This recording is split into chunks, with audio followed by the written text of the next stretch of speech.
Margarita Saldaña, teóloga, miembro de la familia espiritual de Charles de Foucauld y sobre todo una buena amiga, nos vamos a preparar para la celebración de la Navidad. Y lo vamos a hacer de una manera, yo creo que muy sugerente, porque hace unos meses Margarita ha escrito en la revista Salterre, la revista de teología pastoral de la Compañía de Jesús, un artículo que lleva por título La cadencia sosegada de la encarnación.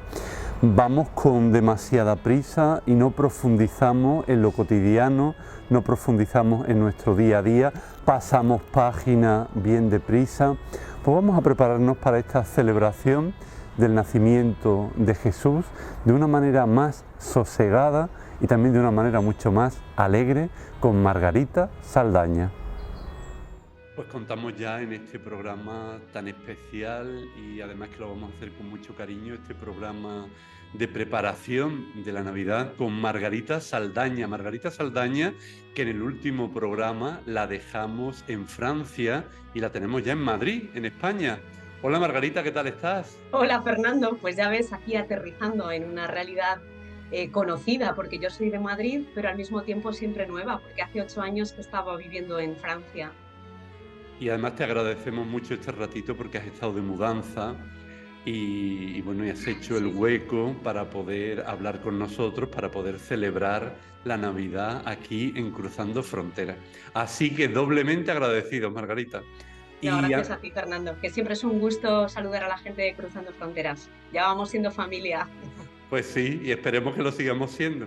Sí. Margarita, estoy muy contento porque recibimos la noticia de tu última obra, bueno, que es una obra muy interesante porque es el Evangelio Diario, el Evangelio 2023 en la Compañía de Jesús. Y yo tengo aquí, que ha ido apareciendo ya, tengo la portada porque no me ha llegado todavía a Roma el librito, pero pronto creo que lo vamos a tener. Y cuéntanos un poco qué es un evangelio diario, Margarita. Pues un evangelio diario es un comentario que hace alguna persona, ¿no? A partir de los textos de la palabra de Dios de cada día, ¿no? Como su propio nombre indica. Entonces, se toma el evangelio del año litúrgico que corresponde y se va comentando día a día, pues de una manera breve para ofrecer al lector pistas para su propia oración, para su meditación o su contemplación, pues se va como desgranando esa sabiduría que el Evangelio nos ofrece día a día. En sí no es el Evangelio diario, sino los comentarios al Evangelio diario, ¿no? Y bueno, pues en este caso me han encomendado a mí esta tarea en el año 2023 en la Compañía de Jesús y ha sido pues una tarea muy bonita y un proyecto que me ha agarrado mucho por dentro, por ese contacto cotidiano con la palabra, ¿no? Como dejándola penetrar en mi propia vida para poder compartir algo con los lectores.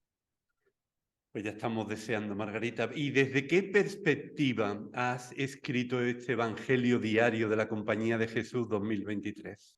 Bueno, pues desde la perspectiva que es mía, clásica, que tiene que ver con la integración de la palabra en la vida cotidiana, ¿no? Yo creo que los que me conocen no se sorprenderán de esta perspectiva, ¿no? Yo creo que si el Evangelio tiene una virtualidad día a día es de transformarnos allí donde nos va encontrando, ¿no? En nuestro mundo, pues de relaciones, de sentimientos, de oficios, de tareas, de oración, de relación con Dios y con los otros. Entonces, pues lo que yo planteo es ese entretejido, ¿no? Del Evangelio de cada día con nuestra propia vida, a partir, bien evidentemente, pues de la vida de Jesús, pero también de la nuestra, de nuestro contexto, de nuestra situación personal, eclesial, de la situación del mundo. Es ese como entretejido, ese amasado, ¿no? De circunstancias que me parece que da el toque o el color propio pues, a este comentario. Pues ciertamente es un regalo, y nunca mejor dicho, un buen regalo de Navidad. ¿Y a qué público te diriges, Margarita? ¿Te diriges solo a creyentes? ¿Para quién está pensado este evangelio diario? Bueno, este Evangelio diario me lo encomendó la Compañía de Jesús y su destinatario principal, o su destinatario primero, yo diría, pues son las personas que están cerca de la compañía, ¿no? Bueno, los jesuitas, la gente colaboradora, etcétera.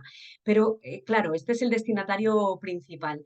Pero después este evangelio pues llega a muchas personas porque está a la venta no solamente pues en muchas librerías, sino también en la web, ¿no? Se puede encontrar en el sitio del Grupo Comunicación Loyola, de Amazon, o sea que está como muy difundido. Y a mí me parece que, no por mis comentarios, evidentemente, sino por la fuerza que tiene la palabra de Jesús, el Evangelio está llamado a inspirar no solamente a los creyentes, sino a todas las personas de buena voluntad que están en busca de sentido, de verdad, de un poco de luz, de orientación. Entonces, también por el tono, ¿no? Por el tono que utilizo, que es un tono divulgativo, pero que llama a la interioridad, a una lectura espiritual interior, pienso que este Evangelio puede interesar también a personas que no están directamente vinculadas con la Iglesia o con la fe cristiana, pero que sí que se interesan por la persona de Jesús como inspirador en valores, ¿no? Y en sentido de vida. Pues lo vamos a leer con mucha atención, Margarita, y te emplazamos a que dentro de una semana hablemos de este Evangelio diario en la Compañía de Jesús 2023. ¿De acuerdo? Muchas gracias, sí, con mucho gusto. Bueno, pues nuestro programa de hoy lleva un título un tanto especial porque vamos a comentar un artículo tuyo de hace unos meses en la revista Salterre, revista de teología pastoral, que también edita la Compañía de Jesús. Y tú escribías aquí un texto, un artículo precioso que lleva por título La cadencia sosegada de la encarnación. Y yo creo que este artículo nos va a venir muy bien para vivir este tiempo de Navidad, porque estamos viviendo como una especie de tiranía del tiempo. Lo primero que hacemos en cuanto nos despertamos es mirar el reloj y ya empieza el bullicio y la prisa. ¿Cómo podemos vivir afrontando esa tiranía del tiempo? Bueno, este artículo, como dices, salió en verano, creo que fue, sí, en un número de la revista que se titulaba Vivir en paz en una sociedad acelerada y que intentaba como poner de manifiesto esa realidad en la que estamos inmersos, que es, eh, era en verano, ¿eh? Era la necesidad de aprender a vivir con calma en ese mundo acelerado que nos tironea por todos los lados y que a veces incluso nos impide disfrutar y descansar, ¿no? Por eso en verano dijimos, bueno, nos vamos a tomar el tiempo de pensar cómo desacelerar, ¿no?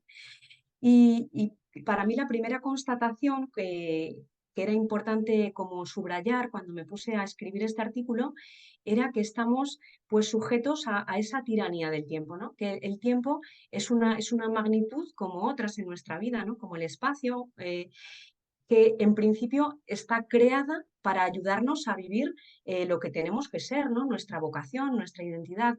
Pero lo hemos construido de tal manera, lo hemos separado de tal manera de su marco natural, pues del paso de las estaciones, de los días, de las noches, lo hemos como fragmentado de tal modo que nos sentimos como desarticulados y en medio de esta magnitud en principio positiva, pues nos vamos perdiendo, ¿no? Y nos vamos quedando como agobiados, asfixiados. Yo creo que todos tenemos la experiencia pues del estrés, de no llegar a todo, de sentir que hay mucha gente a la que quisiéramos ver, pero que en la agenda no nos quedan huecos, que, bueno, pues que perdemos el metro. ¿Cuántas veces vamos corriendo para tomar el metro o tomar el autobús como si fuera el fin del mundo, ¿no? Entonces a esto lo llamo yo la tiranía del tiempo. Y para poder ver cómo vivimos, cómo afrontamos el tiempo en esta realidad que nos condiciona, la primera clave me parece que es hacernos conscientes de que cada una y cada uno estamos tiranizados, porque si no puede que lo normalicemos como si fuera completamente natural, cuando en realidad no lo es por los efectos que vemos que tiene sobre nosotros, ¿no? Entonces, primera condición creo que es tomar conciencia de Ujú. que el tiempo puede ser un aliado, pero también puede ser un tirano. Y de que nosotros pues, nos podemos dejar como sujetar o incluso como oprimir por sus garras. Entonces, de ahí hay que partir. Ujú. Margarita, además estamos en un tiempo que tenemos muchas posibilidades tecnológicas que tenemos muchos medios también. Sin embargo, aunque somos ricos, entre comillas, sin embargo, somos pobres porque estamos muy condicionados por el tiempo. Qué paradoja, ¿no? Yo creo que cuanto más ricos somos, más pobres somos en tiempo, precisamente, porque no dejamos de producir para consumir y en ese ciclo, o sea, y cuando hablo de producir y consumir, no me refiero solamente a cosas materiales, sino también a relaciones, también a conocimientos, cuántas horas nos podemos pasar al cabo de la semana conectados a dispositivos para no perdernos nada, a las redes sociales, que en principio digo son realidades positivas, ¿no? Pero que nos pueden tiranizar y esclavizar. Entonces, pues evidentemente hay que encontrar una manera de vivir estas coordenadas, ¿no? Que son las nuestras y que en ellas estamos llamados a hacer la experiencia de la encarnación, ¿no? Si queremos hablar también en este lenguaje que es tan propio de nuestra fe cristiana y del tiempo de Adviento y de Navidad, pero con conciencia, o sea, porque si no corremos el riesgo de perdernos. Ujú. Hay otra expresión que tú utilizas, la necesidad de atrincherarnos en el silencio. Y de hecho, cuando quedamos para hacer esta entrevista, que la hemos ido posponiendo, y mira, ha sido muy bonito que sea para Navidad, tú decías que no te gusta vivir la saturación, porque la saturación y Nazaret son magnitudes incompatibles. Bueno, esta frase, atrincherarnos en el silencio, yo la tomé de un artículo de José Mari Rodríguez Olaizola, que por cierto también escribe en este mismo número de Salterre, que yo recomiendo mucho. Son dos artículos que se engarzan muy bien.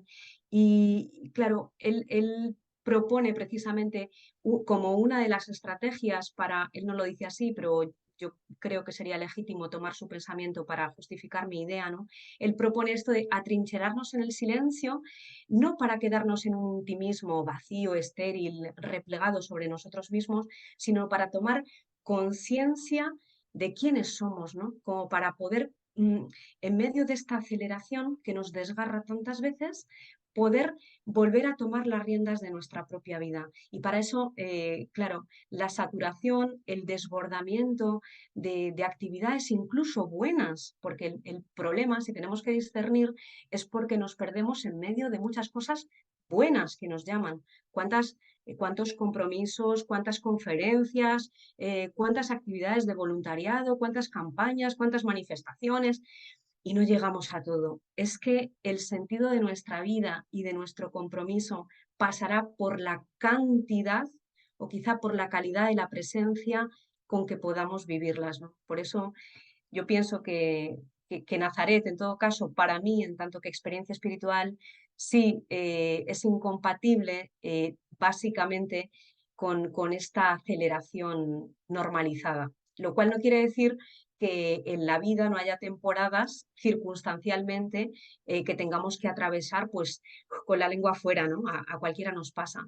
Pero creo que nuestra fe cristiana y la fe en la encarnación nos llama como a vivir más pausadamente, más sosegadamente, lo cual implica pues como una interioridad, ¿no? Dejar espacio a lo que ocurre por dentro y que va ocurriendo despacio, ¿no?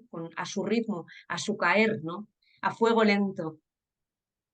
Margarita, tú comentas también los relatos de la creación y indicas cómo varón y mujer son creados por Dios, por el amor de Dios, pero que son moldeados despacio.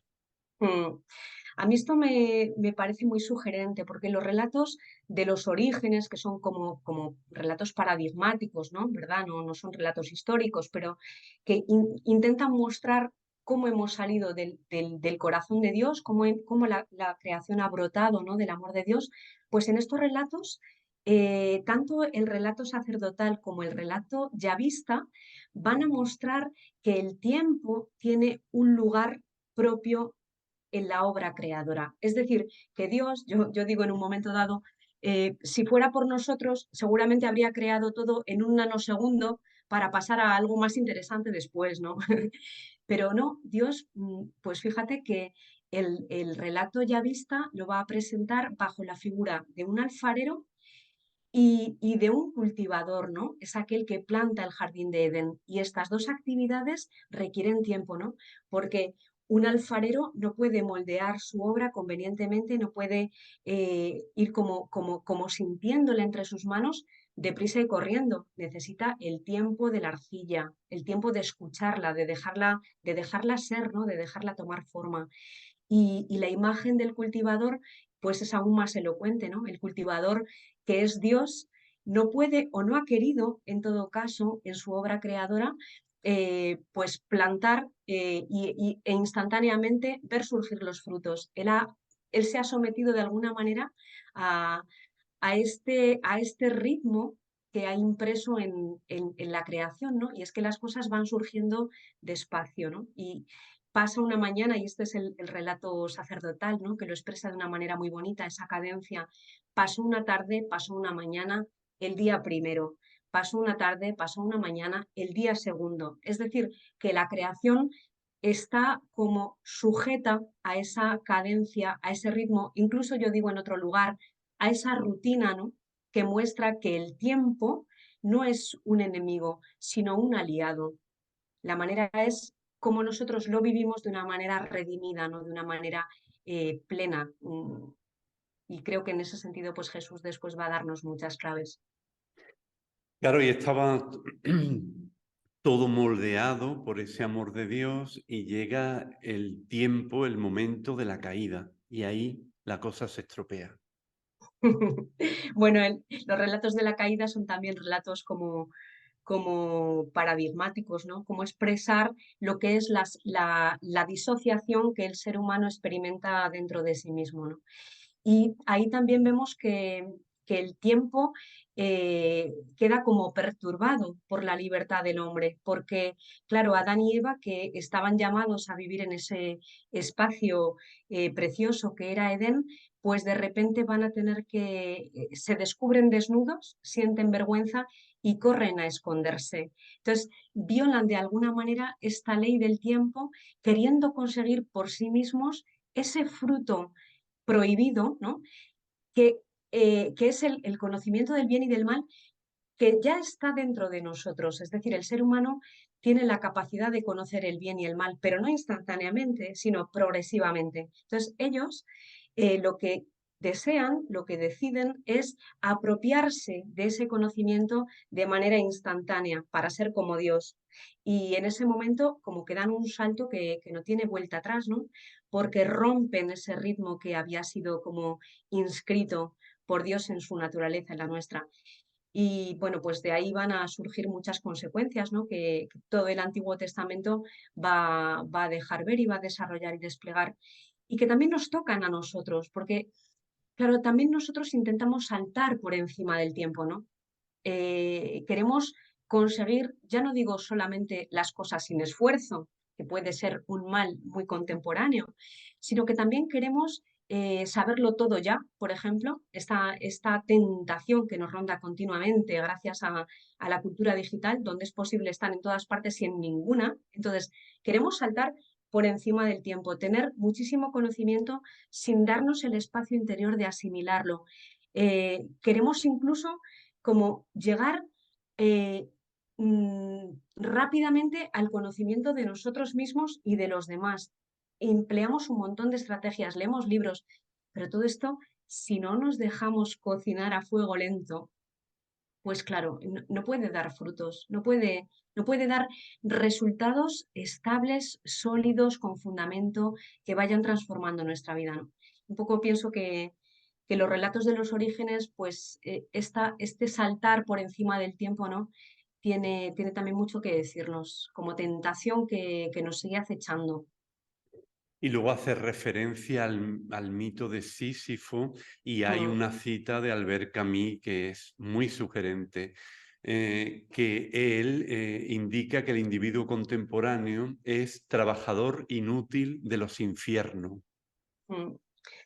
Bueno, a mí el mito de Sísifo desde hace mucho tiempo me resulta muy inspirador, y en aquel primer trabajo que publiqué, Rutina Habitada, yo lo había utilizado para hablar de una manera de vivir la cotidianidad como experiencia antropológica, ¿no? Sísifo es un personaje que, bueno, pues es condenado por los dioses a cargar eternamente con una piedra y el pobre Sísifo, a que a mí me inspira mucha compasión, por cierto, cada vez que llega a lo alto de la montaña, la piedra cae y tiene que volver hasta el infinito, o sea, eso es un círculo mortal. Y entonces, interpretando este mito, pues sí, Albert Camus va a hablar de esta experiencia, ¿no?, como trabajador inútil de los infiernos, porque Sísifo no deja nunca de trabajar, pero su trabajo es inútil porque la piedra no deja de caer y además se vuelve contra él en una experiencia infernal. Y claro, a mí me parece que la cotidianidad tiene una vertiente, cuando la vivimos desde la aceleración, que se parece mucho a esta experiencia de Sísifo, ¿no?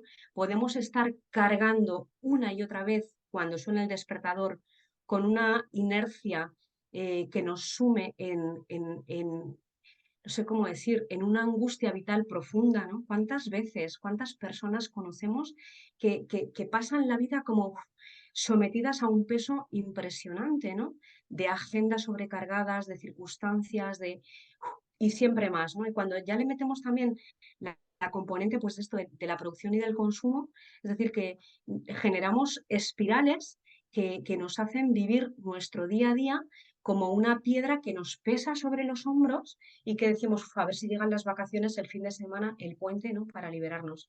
Claro, esto eh, en el fondo es como, tiene como un regusto de infierno, porque cuando vivimos así, es que estamos como en una situación que nos desgasta terriblemente. Y además, por retomar la expresión, ¿no?, también tiene un componente de inutilidad. Inutilidad en el sentido de que no produce nada positivo ni para nuestra vida ni para la vida de los otros, ¿no? Porque allí donde se suprime la posibilidad de la relación y del contacto porque vamos tan deprisa, pues no hay presencia posible. Y donde no hay presencia, la utilidad que puede quedar es esa utilidad, pues, del producto, del objeto, pero no de lo que va transformándonos por dentro en el contacto profundo con los otros o con Dios, ¿no? Y por eso creo que también Sísifo es un personaje tremendamente contemporáneo, ¿no? En el que en un momento u otro de nuestra vida podemos reconocernos fácilmente y que puede cuestionar nuestra manera de vivir la vida cotidiana. Ujú. Y yo creo que en este sentirnos creados por el amor de Dios y en esta también experiencia de la caída, estas dos dimensiones parece que también las vivimos en lo cotidiano, porque muchas veces, y tú aludes en el artículo, a que en nuestro día a día nos podemos sentir muy contentos, muy satisfechos, hemos visto frutos en nuestro trabajo y al mismo tiempo podemos sentirnos con agobio, con falta de tiempo para relacionarnos con una mayor profundidad, para estar con los otros gratuitamente. Claro, en el fondo es el tironeo en el que vivimos de manera permanente, ¿no? Esto no estamos lejos ya, ¿no?, de ver la vida en blanco y negro. Nos movemos en una escala de grises en la cual, pues, cada uno, yo creo que esto es un espacio de discernimiento permanente también, ¿no?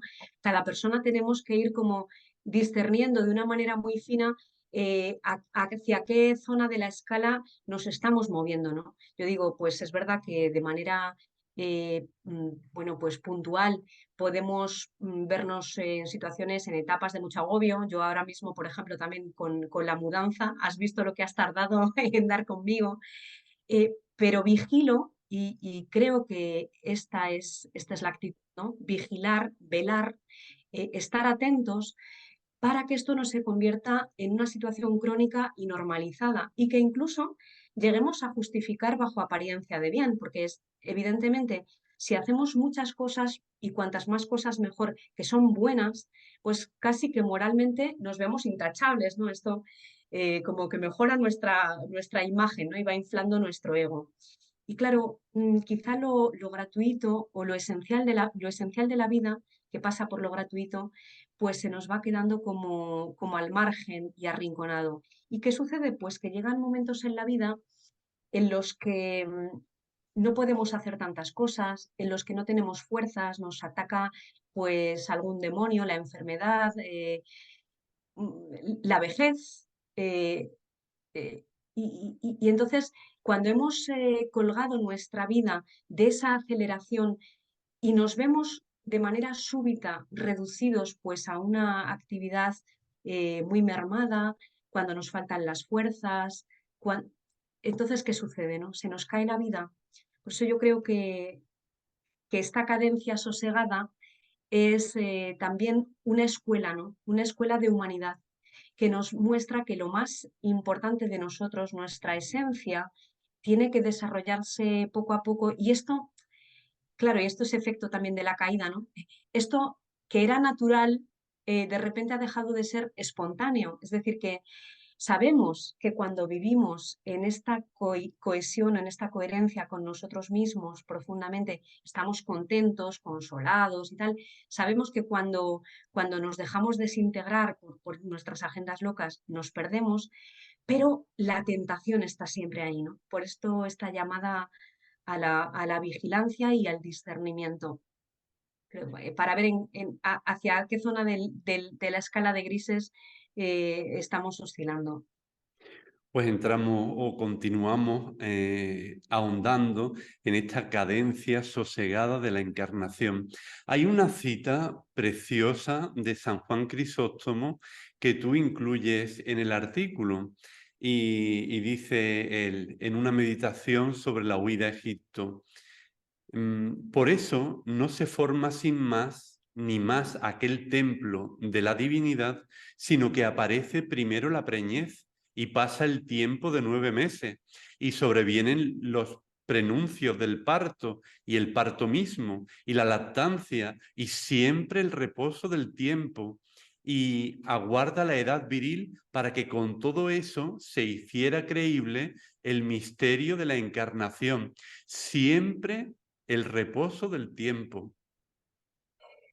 Pues a mí me encanta esta cita, el reposo del tiempo, porque no solamente el tiempo, sino el tiempo reposado, el que va a dar credibilidad y veracidad a la encarnación, porque dice San Juan Crisóstomo, eh, perdona que he perdido la cita, para que con todo esto se hiciera creíble el misterio de la encarnación. Es decir, que Jesús mismo ha asumido todo lo que forma parte de nuestra condición humana. Y esto es muy curioso porque lo recitamos cada domingo en el credo, ¿no? Que se hizo hombre por obra del Espíritu Santo, se encarnó de la Virgen María, pero perdemos de vista que encarnarse y hacerse hombre no es cosa de un instante, no es cosa de un instante, es un proceso que requiere tiempo y tiempo reposado. Y por eso la encarnación no es solamente, no se puede reducir solamente al instante de la concepción de Jesús en el vientre de María, sino que va a desarrollarse a lo largo de toda su existencia, ¿no? Por eso, pues, los prenuncios del parto, dice el Crisóstomo, y el parto mismo y la lactancia, y aguarda la edad viril, ¿no? Y ese aguardar la edad viril va a llevar a Jesús 30 años. 30 años son muchos años, ¿no? Estos años de Nazaret que nos hablan o que nos muestran hasta qué punto Dios mismo, ese Dios creador que ha inscrito la cadencia del tiempo en el seno de sus criaturas, va a respetar y va a acompañar el lento crecimiento de su propio Hijo y en él el nuestro.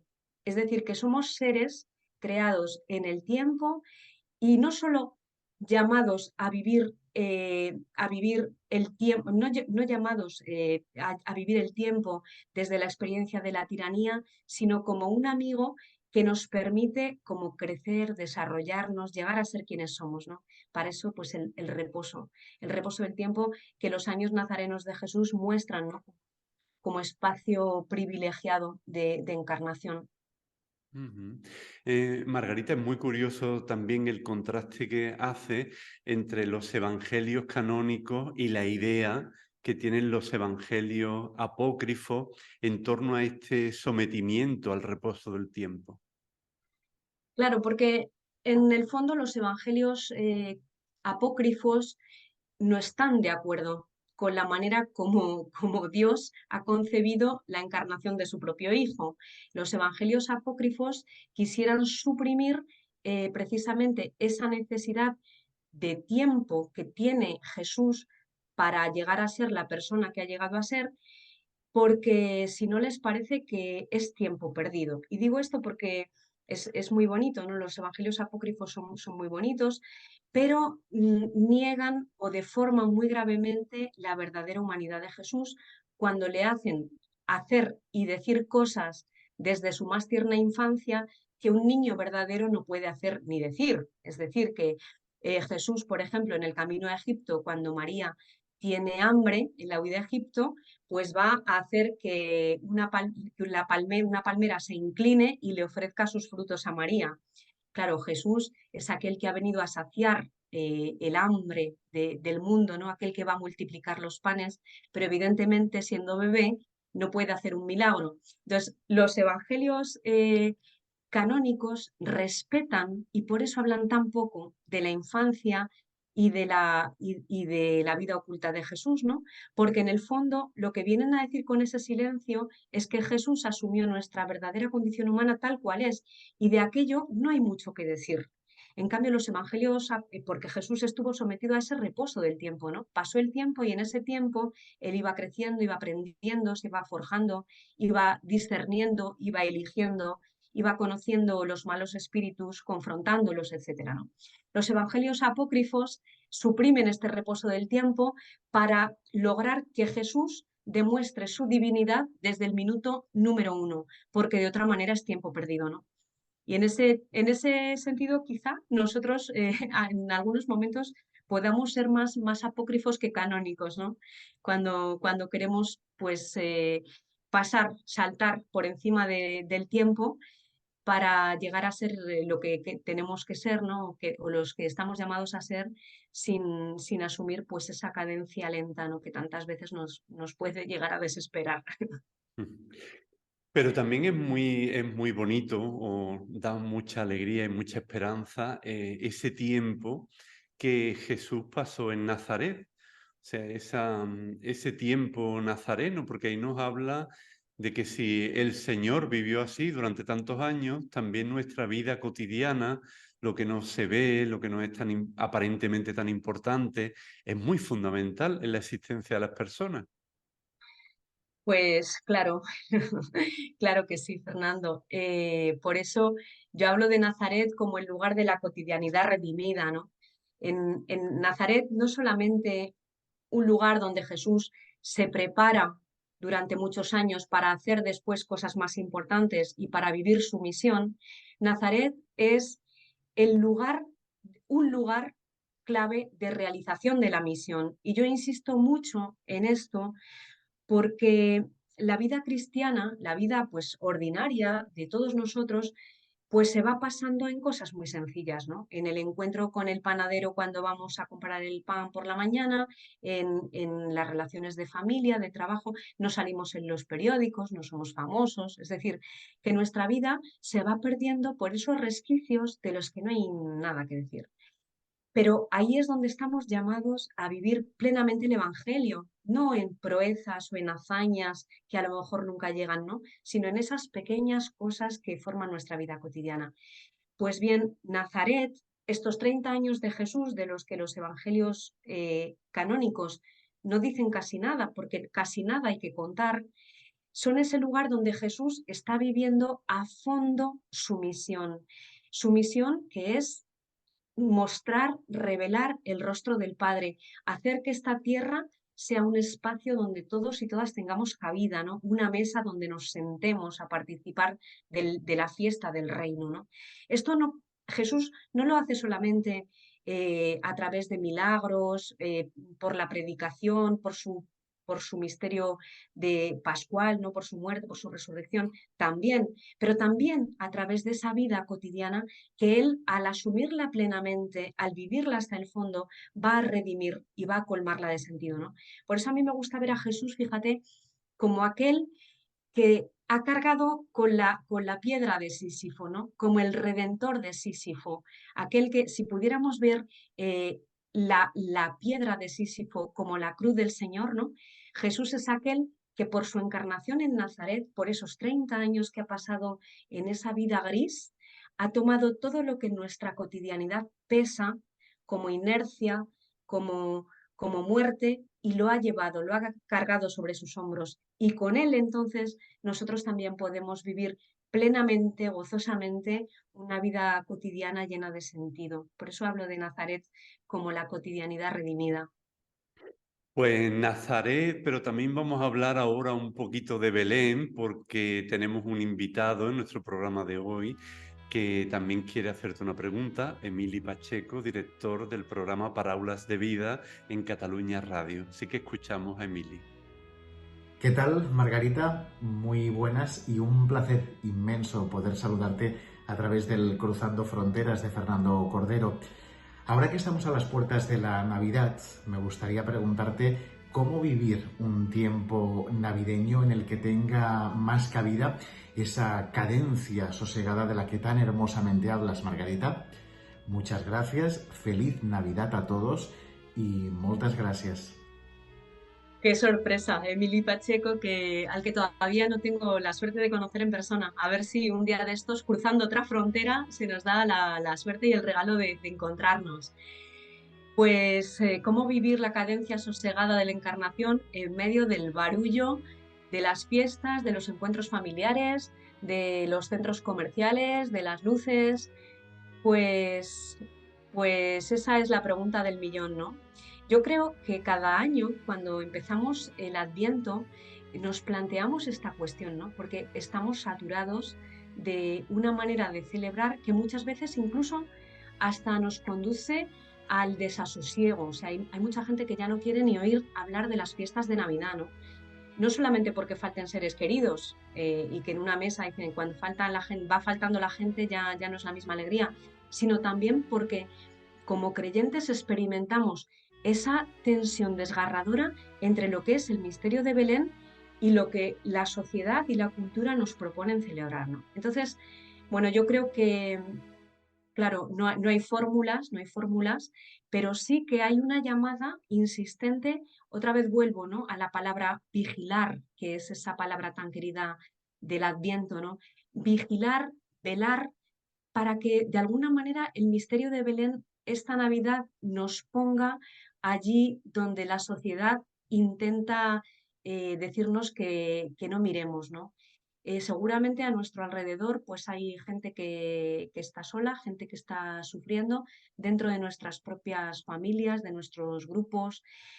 Yo creo que una manera de entrar en ese dinamismo de la cadencia sosegada es decidir, decidir tomar tiempo para compartir con esas personas que el mundo va dejando al margen, ¿no? Esto puede ser algo como muy concreto. No hablo solamente de ir a cantar villancicos a una residencia de ancianos, porque esto sigue, bueno, que puede ser una cosa muy bonita, pero que no deja de ser algo folclórico, sino estar más atentos por dentro a esas situaciones que en nuestra vida cotidiana nos piden tiempo y presencia y que no terminamos de dárselo. Y ahí cada uno sabrá, ¿no?, quién tiene a su alrededor que necesita escucha, que necesita un detalle, ¿no? A quién quizá nadie le va a hacer un regalo, ¿no?, en estos días de tanto regalo. Pues yo creo que esta atención que nace del corazón y que es tan nazarena puede ser un buen vehículo para vivir con un poco de calma o para despertarnos una alarma o darnos una pista en esta Navidad, ¿no?, de cara a este reposo, ¿no? Darle tiempo a esos encuentros gratuitos con personas que a lo mejor de otra manera pues el mundo nos propone dejar al margen, ¿no? Una pequeña pista que se me ocurre así sobre la marcha.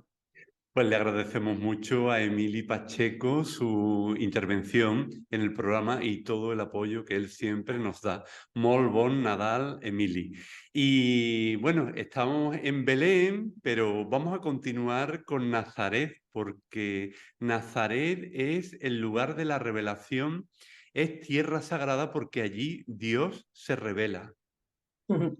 Sí, pero fíjate de qué manera, de qué manera se revela Dios. Claro, Nazaret es un lugar donde Dios se revela porque en Nazaret habita Jesús y Jesús es la revelación del Padre. Entonces Nazaret es un lugar donde descubrimos el rostro de Dios, pero de una forma muy particular, porque en Nazaret, como en Belén, como en la Eucaristía, y esto es bien interesante, ¿no?, la revelación adquiere los contornos de la discreción, ¿no? De la ocultación, de aquello que para detectar y para descubrir profundamente requiere los ojos de la fe.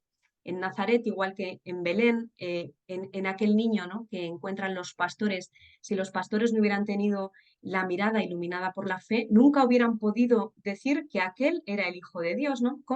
Como en un niño que encuentran acostado en un pesebre y que no hace más que llorar, van a poder descubrir al Mesías, ¿no?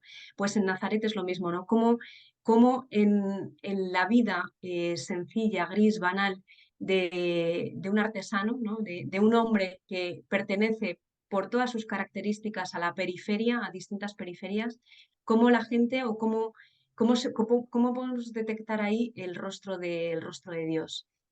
Y sin embargo, él se revela, ¿no? Y yo creo que Nazaret es lugar de revelación, en primer lugar, para Jesús mismo, ¿no? Porque es ahí donde él va haciendo la experiencia de quién es el Padre, de quién es él en su relación con el Padre y de cuáles son los dolores más profundos de esta humanidad que ha venido a salvarnos. Y por eso en Nazaret la sacralidad, porque Nazaret es un lugar sagrado, ¿no? Para entrar en él hay que descalzarse, pero es una sacralidad que no habla de privilegios, que no muestra el lado glorioso, ¿no? Es esa sacralidad que pasa pues por los callos que va imprimiendo el trabajo en las manos de Jesús, por esos pies descalzos expuestos a ser heridos, ¿no? En medio del trabajo.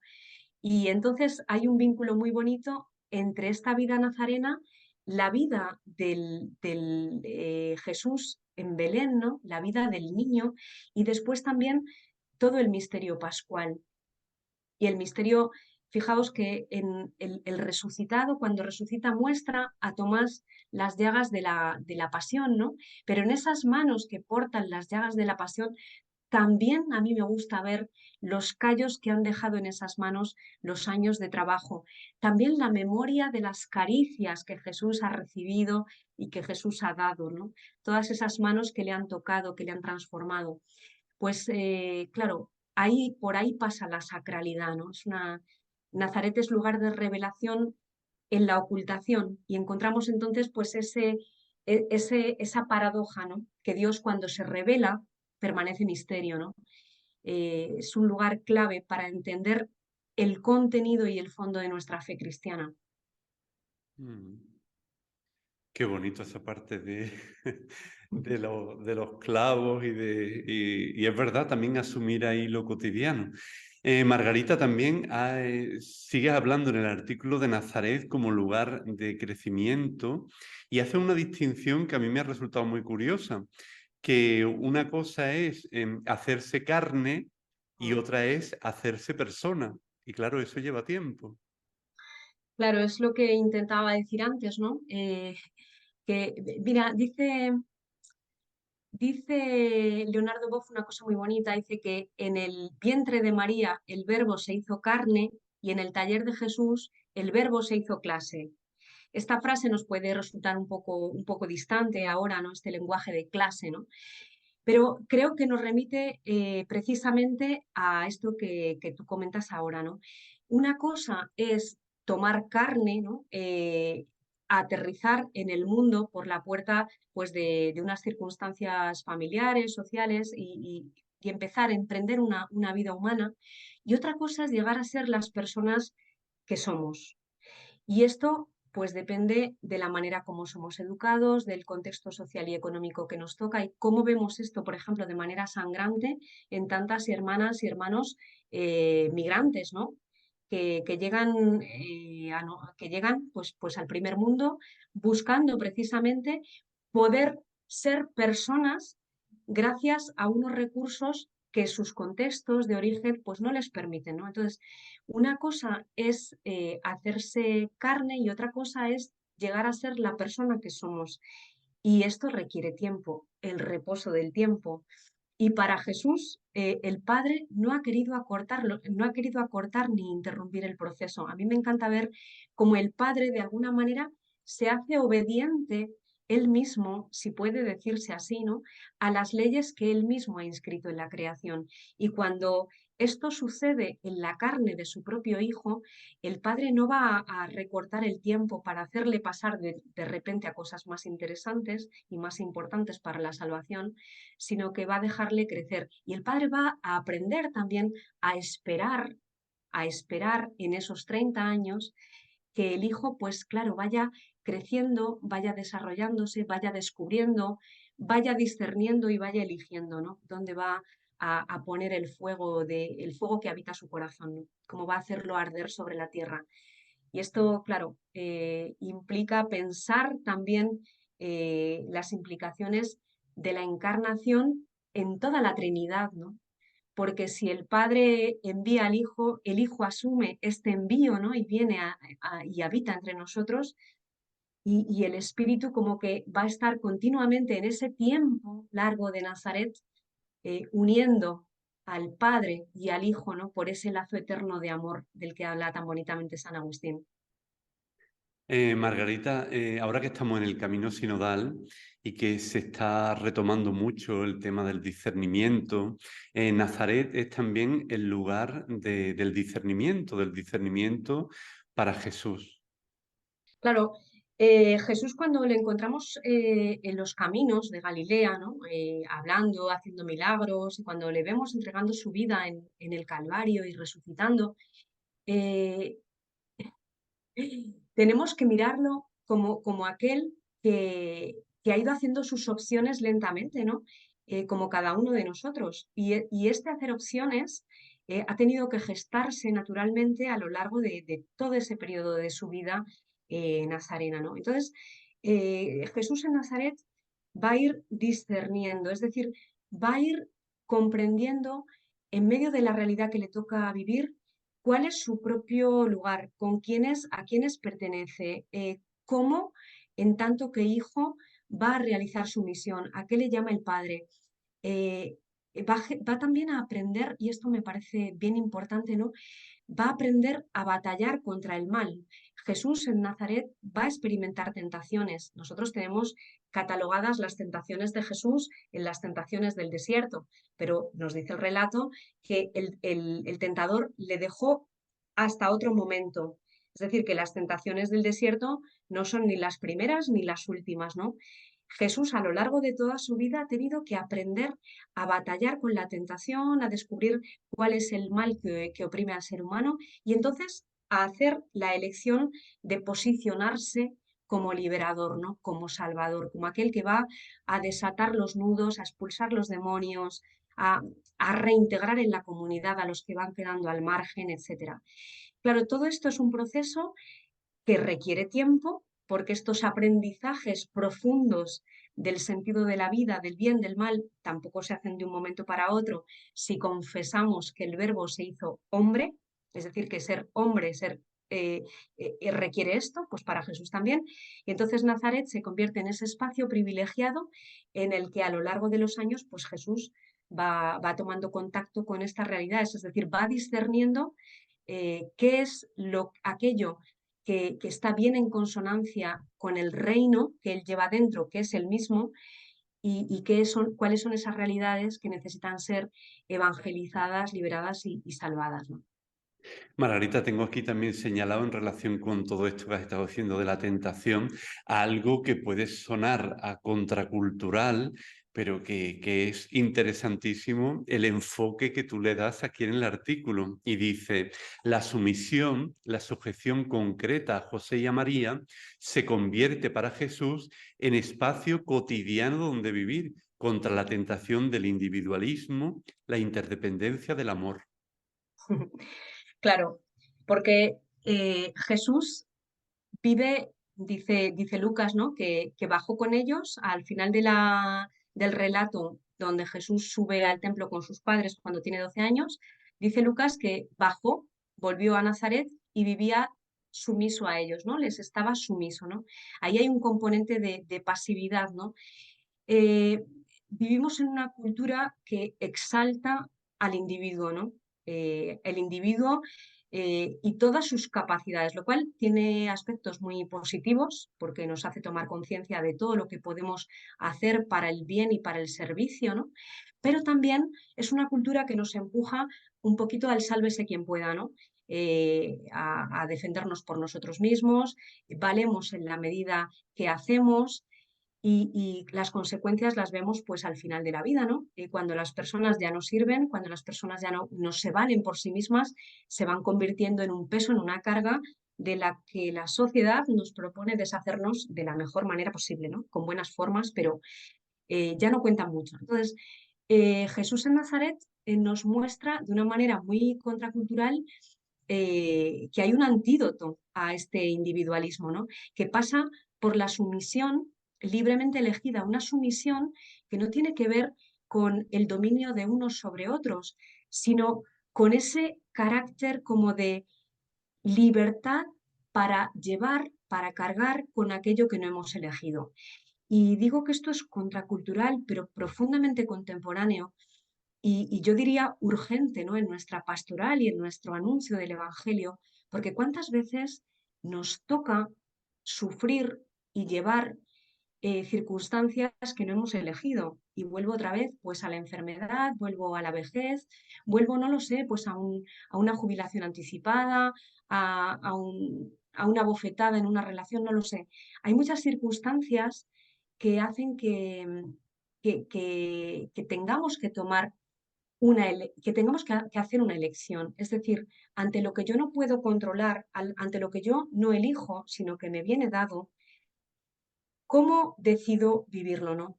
Es decir, puedo elegir vivirlo en una, como en un, no sé, dicen los franceses, a contre-cœur, a la fuerza, digamos, o puedo elegir libremente someterme libremente. Y esta libre sumisión, esta libre sumisión va a quitar entonces ese carácter mortífero que tiene el hecho de sentirme dominado por unas circunstancias que yo no he elegido, ¿no?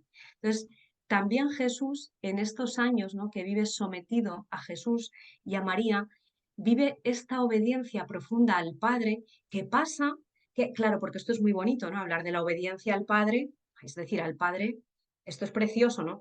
Pero la obediencia profunda al Padre pasa para Jesús como para nosotros por la obediencia a través de esas circunstancias concretas y a veces nada deseables que nos tocan en la vida y que para Jesús pues tiene que ver con la relación con José, con María, con todo su círculo familiar, porque no olvidemos que Jesús pues no es un hijo único, aunque sea el hijo único, es un hijo del pueblo, ¿no? Que crece a la vista de todos, de Dios y de sus contemporáneos, y que vive continuamente pues, en el ámbito de la plaza, de la calle, de la sinagoga, del trabajo, etc. Entonces, hay en ese mundo complejo de relaciones, cómo Jesús ha elegido vivir lo que le ha tocado, ¿no? Esas tantas veces que dice Lucas en su Evangelio, sucedió que, esto es muy bonito también en el Adviento, Fernando, porque toda la historia empieza porque, según Lucas, sucedió que a un emperador se le ocurrió hacer un censo. Todos iban, todos, y también José con María, su esposa, que estaba encinta. Es decir, sucedió que hay un conjunto de circunstancias a través de las cuales se escribe la historia de la salvación cuando las vivimos desde esa adhesión, desde ese consentimiento, ¿no? De nuestra libertad a través de aquello que nos es dado. Yo digo que es profundamente contracultural porque estamos en la cultura de, bueno, de hacer más bien lo que me apetece cuando me apetece y sobre todo lo más rápido posible porque tenemos los medios, pero no es lo más profundamente humano, ¿no? Ujú. Mm. Y también Nazaret, Margarita, es lugar de la misión, porque ahí en esa cotidianidad, en esos años, Jesús evangeliza en su entorno. Sí, claro, eso es lo que intentaba también comenzar a explicar antes, ¿no? Los años de Nazaret son años de misión y no pueden no serlo, porque Jesús es el enviado del Padre, es el enviado desde siempre, ¿no? Si es siempre enviado, es siempre misionero. Si es siempre misionero, siempre realiza su misión. Lo que pasa es que en Nazaret Jesús va a realizar su misión con unos medios que son los medios de la vida ordinaria. Esa misma misión, que es una sola, que es la misión, pues como decía antes, ¿no? De revelar el rostro del Padre y de ensanchar la mesa del reino. Después Jesús, durante su vida pública, la va a vivir con otros medios y en el misterio pascual con otros aún diferentes, ¿no? Que van a ser pues la entrega radical de su propio cuerpo, ¿no? Dejarse romper, dejarse comer, ¿no? Pero claro, la misión es una sola siempre y la misma, como Jesús, de ahí César León Magno de una manera muy bonita, es uno solo y el mismo. Entonces, es importante como caer en la cuenta de esa unidad profunda en la vida de Jesús, porque el resucitado es el crucificado, pero es que el crucificado es el nazareno y el nazareno es el niño de Belén. Y cuando contemplamos este círculo, esta relación, caemos también más en la cuenta de nuestra propia llamada a la unidad, porque también nosotros vamos siendo las personas que somos y vamos viviendo la misión que nos es encomendada de una manera diferente en cada etapa de nuestra vida. Pero un niño, por ejemplo, ya tiene una misión. Es decir, todos recibimos una misión con nuestro bautismo.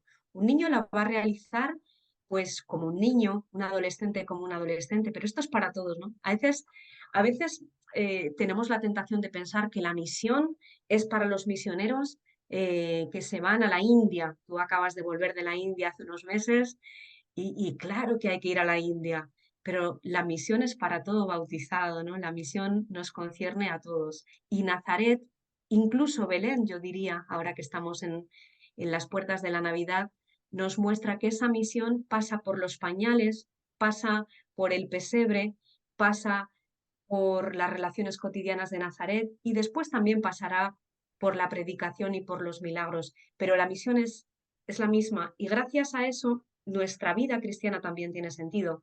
Cuando nos toca ser misioneros sin barco, como dice Madeleine Delbrel, misioneros sin barco, pues en el seno de nuestras ciudades, de nuestras familias, de nuestros trabajos, a veces poco interesantes, cuando nos toca entonces ser misioneros sin barco, sabemos que esa misión íntimamente unida a la misión de Jesús tiene todo el sentido y que no nos hace falta hacer proezas, ni milagros, ni marcharnos a misiones, entre comillas, para ser profundamente evangelizadores, ¿no? Este misterio yo creo que viene a poner de relieve toda la fuerza de la vocación cristiana, la fuerza de nuestra vocación y de nuestra misión. Bueno, qué importante Nazaret, que es también lugar de elección de una vida que estaba muy cierta, con unos parámetros ya muy establecidos. Allí en Nazaret Jesús elige una vida itinerante, una vida incierta, y todo esto lo posibilita Nazaret. Claro, yo a veces cuando hablo de Nazaret termino preguntando, bueno, pero si la vida de Jesús en Nazaret ya era misión, si tenía tanto sentido y tal, al final, ¿por qué se va, no? Porque, digamos, se podía haber quedado, ¿no? Y claro, a mí me gusta ver a Jesús como alguien que lleva un fuego en el corazón, ¿no? Como que el reino, pues a lo largo de toda su vida va a ir encendiéndose en él como un fuego.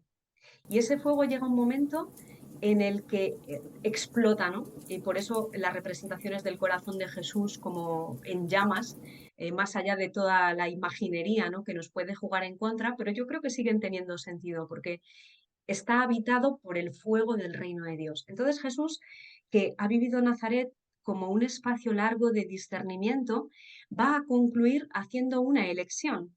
Y esa elección le va a llevar a dejar Nazaret. Y sabemos que cuando Jesús se va de Nazaret, dice Lucas que tenía más o menos 30 años y lo va a hacer de una manera definitiva, es decir, va a hacer una opción que no tiene vuelta atrás. Y esa opción consiste no en de repente ir a vivir una misión que le hubiera sido de repente conferida en el bautismo, sino, a mi modo de ver, consiste en salir a los caminos para vivir esa misma misión que lleva viviendo desde siempre como misionero del Padre, pero de una manera que alcance a todos, ¿no? En Nazaret, pues él vivía su misión a fondo en esas coordenadas concretas de su vida ordinaria con la gente de su pueblo, pero Jesús sale a los caminos para comunicar, como para dejar que ese fuego verdaderamente arda sobre la tierra. Y esta elección es definitiva. Yo creo que el calibre de esta elección nos deja ver el calibre de esos años nazarenos que la han posibilitado, ¿no? Jesús no se autoinventa en la orilla del Jordán.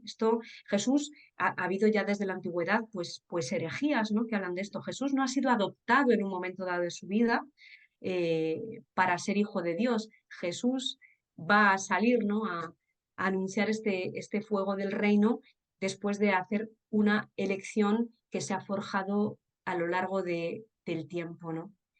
También esto nos habla de nuestra manera de hacer elección, ¿no? Yo a veces digo, Jesús en Nazaret no había hecho ejercicios espirituales, no tenía director espiritual, no conocía las reglas de discernimiento de San Ignacio, no le habían hablado del libro de ejercicios y sin embargo, en esa escucha cotidiana del Padre y de la realidad, va a dejar que una elección se forje dentro de su corazón, ¿no? Y va a tener la capacidad de lanzarse a ella con todo su ser.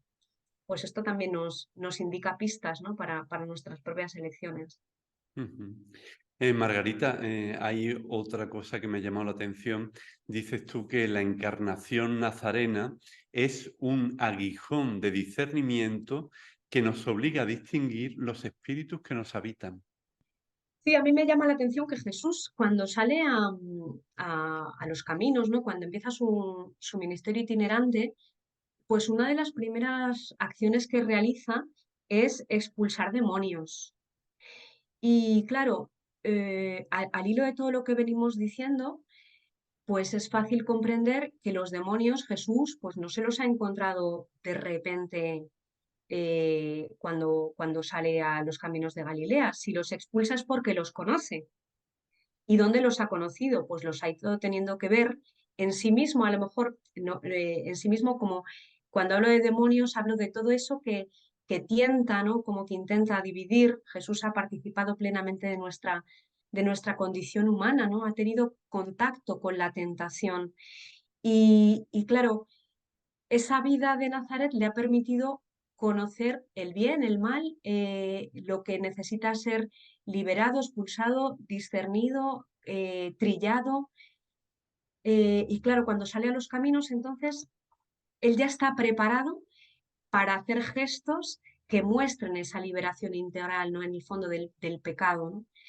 Claro, nuestra vida cotidiana, entonces, también, si la miramos con atención, está habitada por esos buenos y esos malos espíritus. Es en nuestra vida cotidiana, en nuestra vida de todos los días, donde somos tironeados, ¿no?, por fuerzas que intentan dispersarnos, disuadirnos de los buenos propósitos, entre comillas, que nos hacemos, ¿no?, que intentan como llevar el agua a nuestro propio molino, bajo apariencia de bien. Esos demonios que nos intentan replegar sobre nosotros mismos, buscar nuestro propio interés, nuestro propio amor, querer e interés, ¿no?, como dice Ignacio. Pues es ahí entonces donde estamos llamados a vigilar para aprender a discernir, ¿no? Para aprender después a elegir, para que nuestra libertad no quede domeñada, no quede sometida a fuerzas que parece que nos sobrepasan.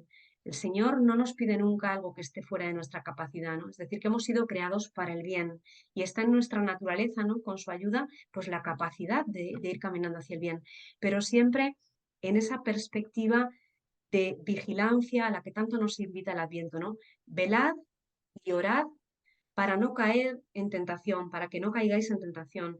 Jesús también en Nazaret ha vivido esta misma experiencia de velar y orar para no caer en la tentación. Es decir, que en esa atención profunda a la realidad, él ha ido también estableciendo un diálogo con el Padre, ¿no?, ese diálogo que es la oración, y a partir de ahí él ha ido como estableciendo como una ruta, ¿no?, una hoja de ruta, esa hoja de ruta del reino, que es la nuestra, velar y orar para no caer en la tentación que no nos falta, ¿no?, que sacude nuestra vida. Margarita, me gustaría terminar con una cita, una expresión de Saint Charles de Foucault, nuestro querido Carlos de Foucault, dice él que, más ahora en este tiempo de villancicos, que vamos a cantar tantas cosas, que la buena noticia de Nazaret se grita con la vida. Ojalá que este tiempo de Navidad sea un tiempo para gritar el Evangelio con la vida, no para cantar el Evangelio con la vida. Pero tiene mucha fuerza ese verbo gritar. Sí, y gritar el Evangelio con la vida a veces puede ser algo muy sonoro y a veces puede ser algo muy, muy callado. A mí me gusta pensar que cuando una persona ha decidido poner su vida al servicio del reino, incluso aunque esté postrada en una cama de hospital, incluso aunque esté sumida en la inconsciencia, está gritando el Evangelio con su propia vida, ¿no? Porque ese Evangelio le habita y late en su corazón, ¿no? Y creo que pues en Carlos de Foucault esto fue un descubrimiento vital muy importante que se hace muy contemporáneo para nosotros en estos tiempos de secularización, ¿no? En este contexto eclesial que nos toca vivir, en el que la palabra, el testimonio que pasa por la palabra, muchas veces no tiene ninguna relevancia, ¿no? Entonces, es no perder de vista, incluso yo diría, como alimentar gozosamente esa certeza de que el Evangelio se anuncia por la vida, básicamente por el testimonio de la vida, de la presencia, más que por la palabra sí se puede, pero lo que siempre se puede es el testimonio de la presencia, ¿no? Gritar, es decir, querer comunicar esta buena noticia que nos habita, como Jesús en Nazaret, ¿no? Ha gritado el Evangelio con su propia vida, ¿no? A lo largo de cada uno de los días y de las noches que ha pasado pues en esa vida oscura que, como dice también Carlos de Foucault, es la de la mayor parte de los humanos. Bueno, Margarita, nos has dado una dosis de profundidad enorme en esta cadencia sosegada de la encarnación, en ese profundizar, en esta cotidianidad tan habitada por ese amor de Dios que nos llega estos días, en este niño pequeño que nace y que nos va a revolucionar. Ojalá que todo esto que nos has dicho nos ayude a vivir de una manera más auténtica, más profunda este tiempo navideño. Y muchísimas gracias por este rato de tanta calidad en este tema que yo creo que da mucha vida y mucha alegría. Muchas gracias, Fernando, y también a todos los amigos de Cruzando Fronteras. Y feliz Navidad. Feliz Navidad a todos.